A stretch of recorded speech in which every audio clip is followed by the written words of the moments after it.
Primeira carta de Paulo aos Coríntios, capítulo 11, o versículo 17. 1 Coríntios 11, 17. O tema dessa mensagem, irmãos, é como deve ser a nossa adoração. E a mensagem, o esboço da mensagem, não é de minha autoria. Ela é da autoria do pastor Exílio Araújo, que deve estar nos acompanhando agora pela internet, não teve a condição de estar presente pelo estado, de saúde dele.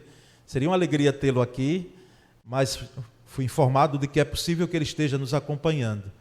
E ele nos deu, através do diácono Janildo, o seu genro, um livro, em 2021, sobre esboços de pregação durante o ministério dele. E pregações e estudos, não é? E nós, irmãos, queremos honrá-lo com essa palavra bíblica. Ele fez aniversário agora no início de janeiro, não é? E a idade de 94 anos, chegou, então, Bete, Janildo, família, de um modo geral, né? Larissa, Raul, que aqui estão, é uma homenagem a esse homem, não é, que viveu para servir ao Senhor e continua lúcido. Informação que temos, não é? Então, eu, quando olho para o reverendo Exílio, lembro dos tempos que, ainda tocando no Grupo Alfa, nós fomos a Arauá, onde ele servia, e ficamos ali um domingo inteiro em Arauá. E ele ministrou a escola bíblica naquela manhã, irmãos, um conteúdo bíblico, teológico muito, muito profundo, não é? Como é dessa escola de pastores aí mais antigos, não que os novos não sejam, mas eram bem embasados teologicamente. Então é uma homenagem que eu, como pastor, faço a esse homem que foi membro aqui da nossa igreja, serviu a nossa denominação também. O pastor Jorge fez um comentário ontem no grupo de pastores, que o pastor Exílio o antecedeu lá em Laranjeiras, não é? Então nós louvamos a Deus pela vida dele. Então vamos ler o texto bíblico. Diz assim: porquanto vos ajuntais, não para melhor, e sim para pior. O apóstolo Paulo, aqui, irmãos, nesse texto, ele chama a atenção da igreja em Corinto, porque Deus deixou a igreja para que nela se reúnam os alcançados, os transformados pela graça de Jesus, com a finalidade de fazê-los maduros na fé. Então, o objetivo da igreja é fazer com que esses alcançados, transformados pela graça, sejam maduros na fé no que tange à igreja local, ao ajuntamento, os ajuntamentos de celebração, de culto, e assim, por extensão, a evangelização, naturalmente, e aos outros serviços, né, que a igreja faz. Através do estudo da palavra, da adoração, da comunhão com os irmãos e do exercício dos dons espirituais, essa igreja, ela produz, ela fomenta a maturidade que é necessária a cada crente. Gerson Trevisan, que é um pastor presbiteriano, ele produziu um artigo intitulado Ajuntamento para Pior, certamente utilizando-se desse versículo bíblico que nós lemos, e aqui ele chama a atenção que o ajuntamento pode produzir, ajuntamento se diga a reunião para a adoração da igreja, o culto pode produzir prejuízo em lugar de bênção, morte em lugar de vida. E este era o caso, irmãos, da igreja em Corinto. Uma igreja que era composta de santos, porque assim que o apóstolo Paulo se refere à igreja, pessoas transformadas, resgatadas por Cristo, alcançadas pelo Evangelho da Graça. Agora a igreja, em um ambiente greco-romano, em um ambiente gentil, ela tinha algumas condutas que precisavam o apóstolo Paulo chamar a atenção e poder colocar a situação em ordem principalmente no aspecto do ajuntamento, da congregação.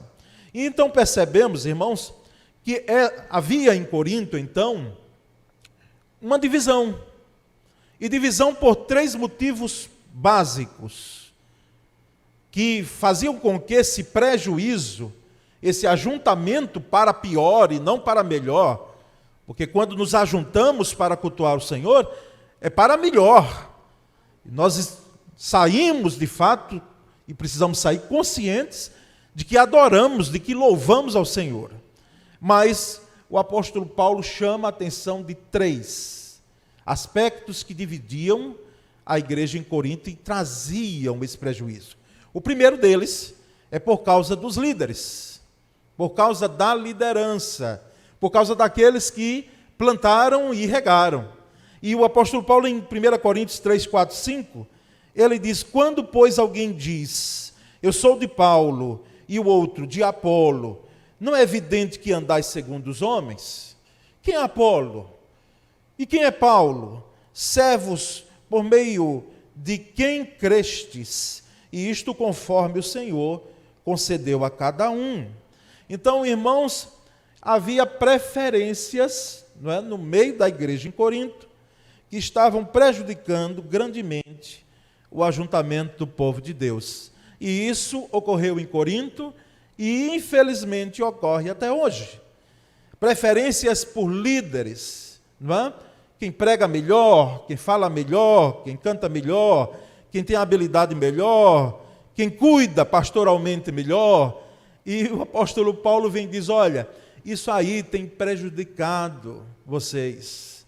Porque quem somos nós? O foco é Cristo Jesus, a essência da adoração não é nossa.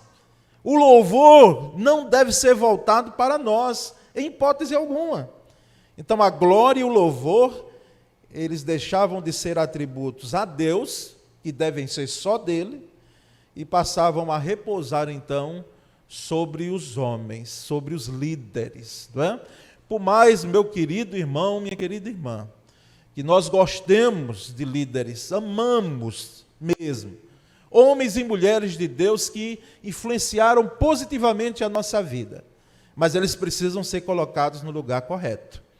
Não é necessário, aliás, não se deve ter, não é necessário não se deve ter um endeusamento de líderes, algo estranho que se vê em alguns segmentos religiosos. Mas havia também, irmãos, a divisão por causa dos dons. A igreja em Corinto, ela estava tendo prejuízo no ajuntamento, no culto, por causa dos dons espirituais. Algo que era para edificar a igreja, para construir e não separar, agora é motivo de divisão. Alguns, por causa do seu dom, se julgavam superiores aos outros, melhores do que os outros, por causa de dom que nós já sabemos, que dom é dado por quem? Por Deus. O talento nós temos, que é produzido pelo ser humano, pela misericórdia e graça de Deus, mas dom é dádiva de Deus, é presente de Deus. E havia então essa divisão, porque alguns se achavam melhores, superiores, desprezando a unidade, a ordem e a decência na igreja. E o apóstolo Paulo, em 1 Coríntios 12, 25, que eu quero ler com você, vamos ler juntos? Para que não haja divisão no corpo, pelo contrário, cooperem os membros com igual cuidado em favor uns dos outros. Para que não haja o quê? Divisão. Para que não haja divisão no corpo. Quando, irmãos, nós nos achamos melhores do que os outros, mesmo que você tenha dons e talentos que poucos têm, nós estamos num prenúncio de divisão. Ou estamos vivendo, de fato, uma divisão. Porque isso é evidenciado na igreja com prejuízo. Mas uma terceira causa da divisão em Corinto era por causa das posições sociais, ou socioeconômicas, na igreja em Corinto. Algo que não tivemos, pelo menos nos relatos das cartas paulinas, em outras igrejas. Mas em Corinto havia. Em 1 Coríntios 11, 21, o apóstolo Paulo diz: porque ao comerdes, cada um toma antecipadamente a sua própria ceia, e há quem tenha fome, ao passo que há também quem se embriague. Irmãos, é necessário uma explicação aqui para os mais novos na fé, não é? Mais novos no Evangelho. Porque os de mais tempo já sabem das chamadas festas de amor, as festas ágape que existiam na igreja primitiva, e mais precisamente em Corinto, onde a ceia não era um pedaço de pão e um cálice de vinho. Tanto é que eu tinha um colega no seminário que ele disse: rapaz, quem inventou esse negócio? Isso aí nós já herdamos do romanismo, porque ceia foi sempre muita comida na igreja primitiva. Eu digo: peraí. Era em Corinto, né? Era em Corinto que havia a balbúrdia. Por quê? Porque o que acontecia? Aqueles que tinham condições econômicas melhores do que outros, levavam seus alimentos e comiam rapidamente, e aqueles que não tinham condição, que estes tinham, ficavam com fome. Então era uma ceia mesmo, era comida, tá certo? E havia então um desprezo por aqueles que tinham a condição socioeconômica, por aqueles que não tinham. E, irmãos, isso nos traz uma lição não para os tempos de hoje, não é? Que celebramos de forma diferente a ceia, mas com sentido focado no que a palavra diz, mas nos traz a lição de que não deve haver divisão na igreja por causa de condição socioeconômica. Eu, como pastor, e assim todos os pastores, nós precisamos, e eu peço que os daqui, entendo que os daqui também miram dessa forma, de que nós olhemos todos os membros da igreja, todas as ovelhas de Jesus, todos quanto entram na igreja, de uma forma que eu falei um domingo desse, nivelada, pelo padrão da palavra. Porque, irmãos, sabemos o quanto é enganoso o coração do homem para muitas vezes prestigiar aqueles que têm uma condição socioeconômica mais privilegiada, não é? Daqueles que não têm, e na igreja não deve ocorrer isso. Uma das questões, agora abrindo parênteses meu, esse não está no esboço, não é? Uma das questões que eu, irmãos, me policio muito, e se vocês me conhecem, os que estão aqui há mais tempo, creio que vocês vão concordar com isso, eu evito ter grupos que andam comigo separadamente. Não tenho. Se alguém disser: o pastor Paulo é de grupinho, ele tem os queridinhos dele. Não tenho. Porque eu vejo igreja, e preciso ver, de forma igualitária. Igualitária. Havia divisão em Corinto, irmãos, por causa das posições sociais. Aqui nós estamos vendo, e a cada domingo nós vemos um milagre. Pessoas com formações acadêmicas bem sólidas, outros que não tiveram. Pessoas diferentes aqui com seus perfis, cada cabeça um mundo, mas nós estamos aqui cultuando, celebrando de forma uníssona. Isso é ser igreja. Quando a disparidade atinge de nós podermos fazer as nossas preferências baseados em líderes, não é baseados em dons, porque o irmão é mais espiritual do que outro, e baseado também na leitura da posição socioeconômica, nós, irmãos, estamos fadados a prejuízos no meio da igreja. E que prejuízos? E nós vamos então perceber, irmãos, que é preciso, quando a igreja se reúne, se ajunta, se congrega, não é? Uma adoração genuína. E a pergunta que se faz é: como deve ser a nossa adoração? Como ela deve ser? Quais são os princípios que precisamos e cumprir os preceitos que necessitamos para que essa adoração ela seja como a palavra diz? Primeiro aspecto, primeiro ponto a se destacar é que a nossa adoração deve ser uma experiência de cura. Uma experiência de cura. Uma experiência terapêutica. E Mark Earey, ele diz: a adoração é potencialmente uma experiência de cura. Potencialmente, irmãos, por quê? Porque uma adoração corrompida traz mais enfermidade do que geralmente percebemos. E em 1 Coríntios capítulo 11, versículo 30, que eu quero ler com os irmãos, diz assim, leiamos: eis a razão, porque há entre vós muitos fracos e doentes. Irmãos, a nossa adoração é voltada para Deus, mas em contrapartida para a igreja, para nós, precisa ter cura. E cura, quando eu trago, ou o reverendo Hercílio traz, não traz no sentido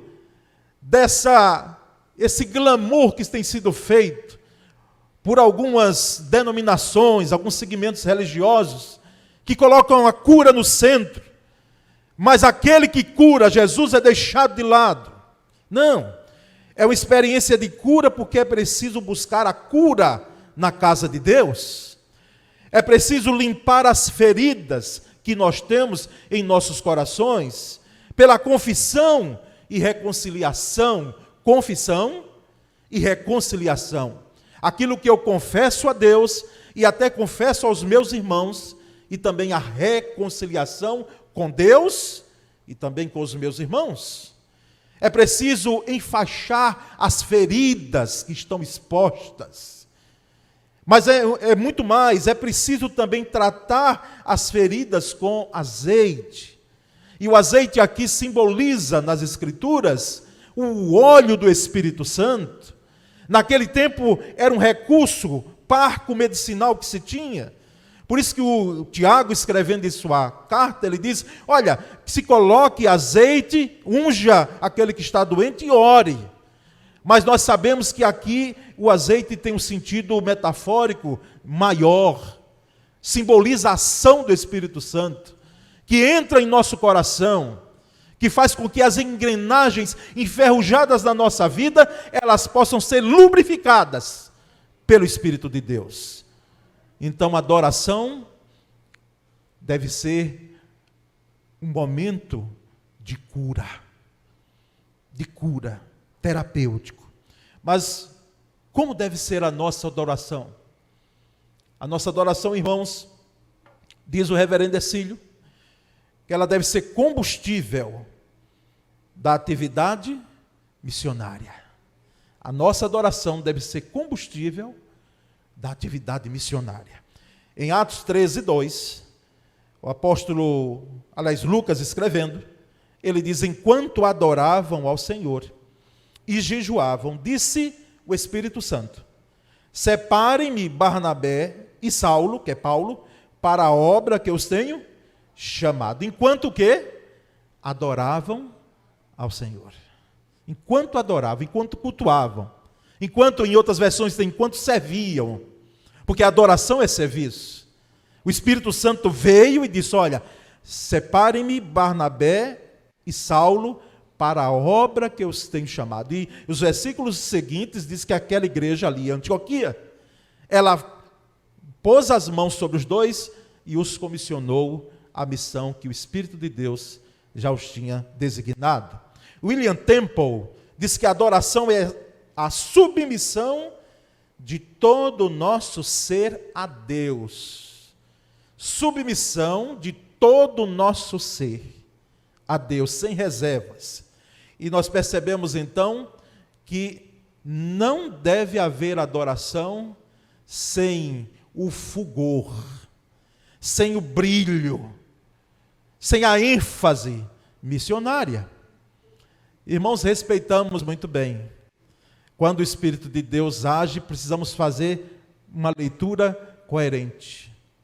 Mas se na adoração nossa, por mais que ela seja cheia de fenômenos, muitas vezes emocionais, mas se não houver comissionamento, ou seja, se não houver evangelização, se não houver comissionamento para a obra missionária, é apenas um momento dali de louvor, de adoração, mas a igreja não estará cumprindo uma adoração completa.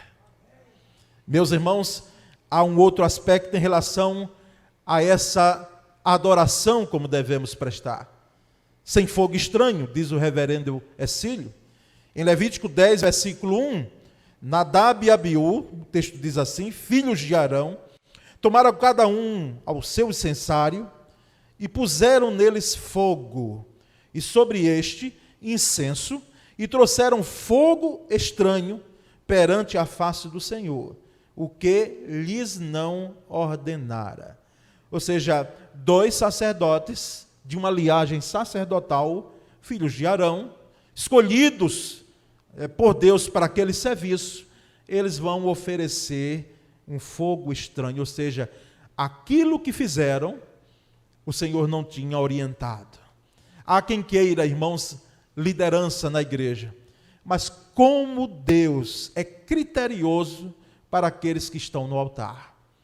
Não há licença ou licenciosidade para fazer aquilo que não está escrito. E esses 2 homens pagaram, se os irmãos forem ler o restante do verso, pagaram com vida, porque Deus não se deixa enganar. E principalmente num tempo como esse, e hoje na nova aliança, não brinquemos nós, os que servem ao Senhor e adoram, porque não morremos fisicamente, mas o ministério morre. É morto, é sem vida, por mais que tenha muita gente. A influência, irmãos, do existencialismo da adoração cristã é evidenciada pela atual ênfase aos sentimentos. É um tipo de, se nós não tivermos o cuidado, de fogo estranho. Por quê? Porque sentir a presença de Deus é algo fundamental, irmãos. Quem é que entra na presença do Altíssimo e não pode sair como Ana, quando orou, e pregamos quinta passada, saiu com o semblante diferente. Saiu sabendo que esteve na presença do Senhor, é presença que inclusive vai com ela, porque não está presa a um lugar. Mas precisamos ter o cuidado para que a liturgia contemporânea, que tem sido fortemente acusada de ser o meio para atingir as emoções, nós possamos, de fato, adorar e sair conscientes dizendo: nós adoramos ao Senhor. Nós adoramos ao Senhor. E não termos o sentimento de que saímos bem, porque extravasamos as nossas emoções, mas, irmãos, quem sabe não adoramos. Houve música, houve pregação, quem sabe das melhores, houve tudo quanto é parte integrante de um culto, mas se a igreja não adorar, sem fogo estranho, é o fogo que deve existir, é o fogo do altar de Deus, e não o fogo estranho. E o fogo estranho é quando nós percebemos e queremos introduzir, incluir algo que não faz parte da adoração.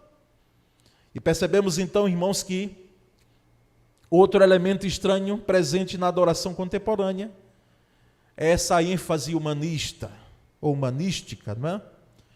Nós julgamos um culto como agradável. O que é um culto agradável? Julgamos um culto como agradável não com base na instrução bíblica. Por isso que antes se dizia: procure uma igreja perto da sua casa, não é assim? Não. Procure uma igreja bíblica perto da sua casa. Procure uma igreja que pregue a palavra. Procure uma igreja que não é perfeita, mas que louva a Deus. E nós percebemos então que o culto agradável muitas vezes é aquele no grau da nossa satisfação pessoal alcançada. Ah, eu gostei do culto. Eu não gostei do culto. Você já ouviu isso? Eu já ouvi. Irmãos, isso dito por alguém que não faz parte da igreja é até compreensível, mas alguém que é servo do Senhor, discípulo de Deus, que sabe que culto não é feito para nós, não é feito para mim e para você, nós prestamos o culto. E como já disse o escritor cristão, a nossa plateia é Deus, é o Senhor. Ele está avaliando o nosso culto nessa manhã. É claro que nós podemos perceber e fazer a leitura: olha, isso aqui nós temos que alinhar, não ficou bom. Aí é outra coisa, irmãos. procurar a excelência, não é? No serviço. Olha, não ficou bom. Irmãos, confesso que cada mensagem que prego aqui, chego em casa e digo, Senhor, será que eu dei o melhor? E assim eu vejo em outros pastores nossos aqui. Nos debruçamos muitas vezes horas e dias para espremer, para vir aquilo que é necessário e o melhor nosso, para que não se fique no plano do trivial da palavra. Mas, irmãos, nós não temos o direito, nem eu nem você, de nós fazermos juízo de valor, julgamento de culto, apreciação de culto, se gostamos ou não. Essa é uma ênfase humanística. E nós sabemos que isso é fogo estranho no meio de nós. E nós vamos então, irmãos, a um último ponto dessa mensagem do reverendo Hercílio. Como devemos adorar ao Senhor, como deve ser a nossa adoração. Ela deve ser, irmãos, teocêntrica. E é claro, não precisaria nem falar mais nada. Por quê? Porque o culto teocêntrico, ou cristocêntrico, né, como também chamamos, está afirmado naquele a quem o culto é prestado. A Deus. E em Salmo 84, versículo 2, o salmista diz, a minha alma suspira e desfalece pelos átrios do Senhor. O meu coração e a minha carne exultam pelo Deus vivo. O salmista aqui, ele faz mais que poesia, irmãos. Ele faz aqui um anseio, ele rasga o coração e diz, meu Deus, até o pardal encontrou casa, andorinha, ninho para si, e eu encontrei os teus altares, Senhor, Rei meu e Deus meu. Ou seja, a fome e a sede, o desejo de cultuar ao Senhor, na presença do Senhor, no templo do Senhor.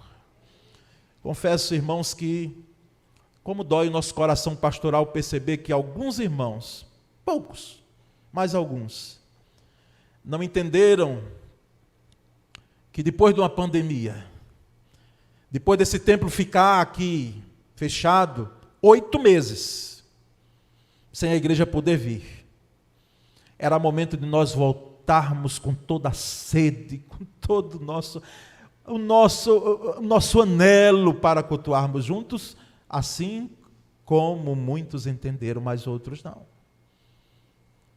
Salmo 42, versículos 1 e 2, o tão conhecido texto, que inclusive é canção, serviu de canção não apenas para o tempo de Davi, mas para hoje. Diz, como suspira a corça pelas correntes das águas, assim por ti, ó Deus, suspira a minha alma.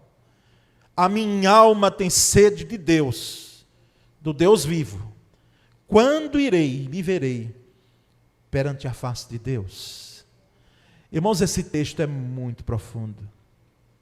Aqui, a ideia de que o salmista esteve na presença do Senhor, no templo, não é?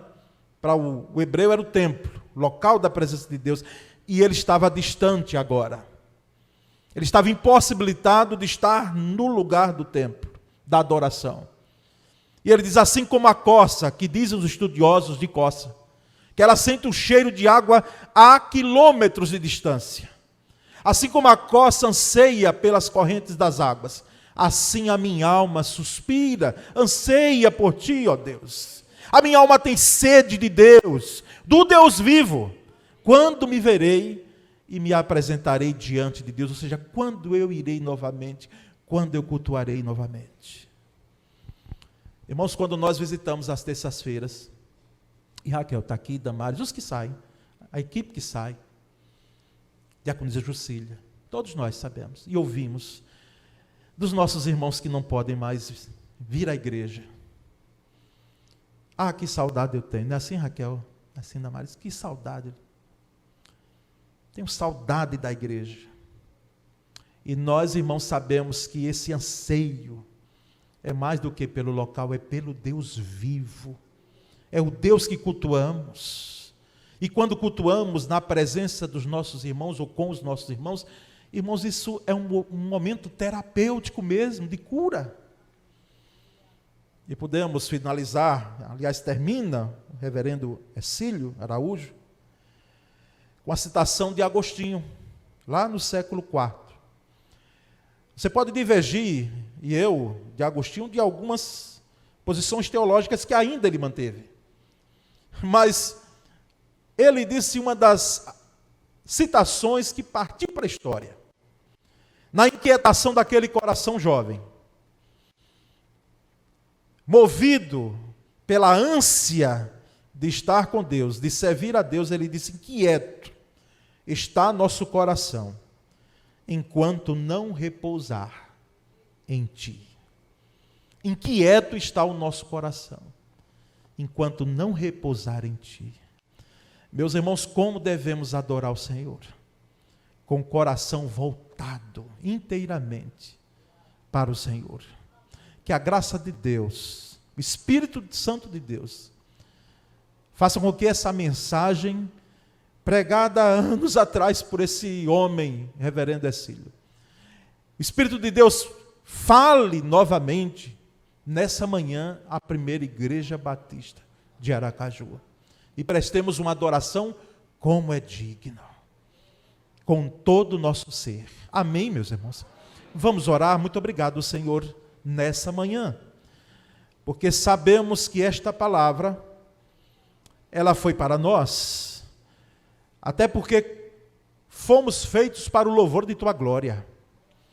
Ó Senhor Deus, nós te pedimos em nome de Jesus, que sejamos adoradores, não apenas apreciadores da nossa adoração, mas adoradores em espírito e em verdade, Senhor. E de fato, o nosso coração repousa em Ti. Ó, razão da nossa vida, o nosso tudo, a nossa rocha, o nosso escudo forte, o nosso manancial de águas vivas. Louvado seja o Teu nome, porque em Ti o nosso coração encontra descanso, e o Senhor nos redimiu e nos trouxe a vida abundante. Edifica a Tua igreja nessa manhã, Senhor. Que nós, enquanto primeira igreja batista de Aracaju, possamos sempre, Senhor, tenha misericórdia de nós, prestar uma adoração como é o Senhor digno dela. Oramos, pois, em o nome de Jesus. Amém. Graças a Deus.